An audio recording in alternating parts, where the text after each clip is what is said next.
Hi everyone! Welcome sa aking YouTube channel. So guys, mayroon akong tutorial na naman ngayon. At ang tutorial ko ngayon ay si Nikki Live. Ito guys, ito yung apps na isa sa pinaka-paborito ko. So yun.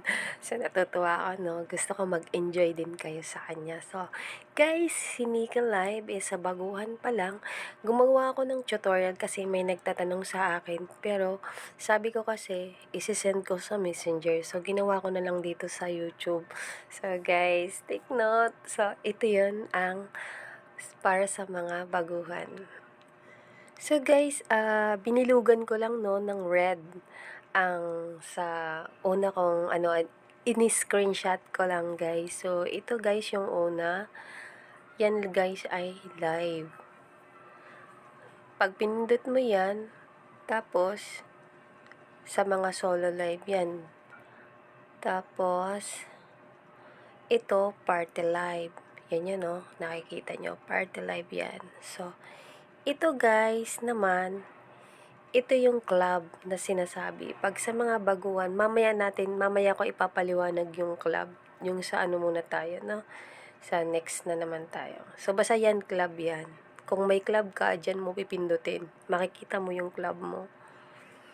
So, guys, ito naman guys yung sa reward na pag titingin ka ng reward, doon mo makikita yung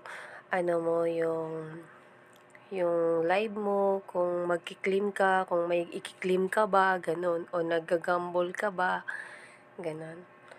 So next, ito yung naman, yung sa last, ang 2 lines, sa ano naman to, dito yung makikita kung magkano na yung naipon natin dito na beans. So, yun. Tapos guys, balik tayo dun sa club. So guys, ito na yung sa club. Ipapakita ko sa inyo guys, sa mga baguhan to, pag bago ka pa lang, wala ka pang club, syempre, dito ka pipindot. So, ngayon guys, mamimili ka. May nakalagay doon yung mga nasa club. May mga club sila nakalagay. So, once na magpindot ka sa kanila, automatic makakapasok ka sa club nila.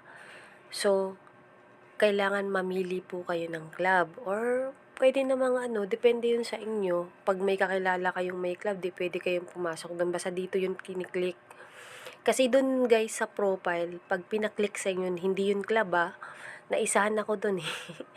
Ano yun, agency na yun. Okay, so ito club.